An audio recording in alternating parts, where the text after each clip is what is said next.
Today, I got a list of some of the craziest things that have ever been found in caves. Everything from an axe murderer who's been missing for, get this, over 100 years, to this piece of pottery that has an extremely gruesome purpose.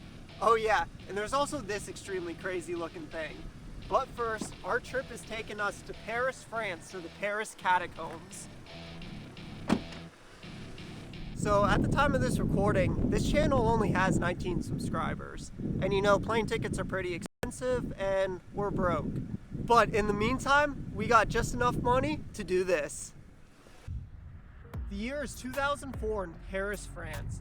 Paris Police Department ended up receiving an anonymous caller saying that there was something of interest down in the catacombs.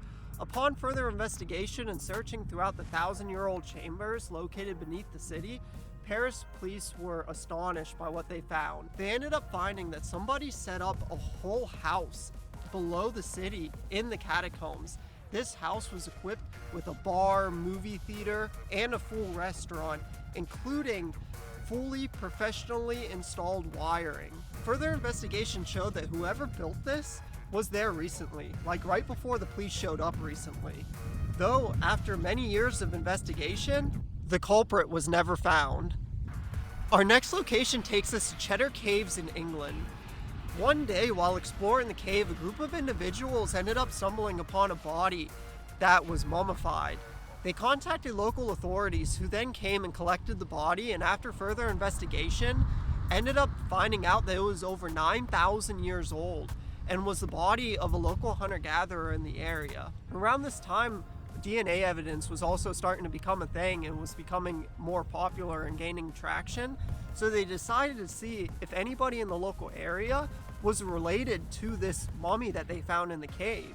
It took them multiple years, but after a while they ended up actually finding a descendant of this individual who was a local history teacher in the area. The DNA was a match on his mom's side and actually went back over 300 generations. Are you making inappropriate videos again? No? Alright. Our next location takes us to Buffalo Caves in Idaho. After murdering his wife, an individual named Joseph Henry Loveless was booked into a jail and was going to initially be spending his whole life there. But that was until the year 1916 when he actually managed to escape, in which case he was never heard from again.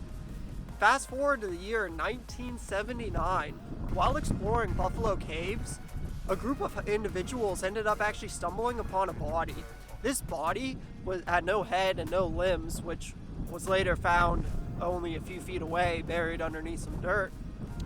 The body was then collected by local authorities, who were unable to identify the body. That was until DNA came around, in which case they were actually able to match the DNA from Joseph Henry Loveless to the body found in the cave, thus ending the mystery 103 years later. Nobody knows exactly how he died or how he made it into the cave, but one thing we could say for certain is that it probably wasn't the nicest death, considering that his limbs were found spread throughout the cave.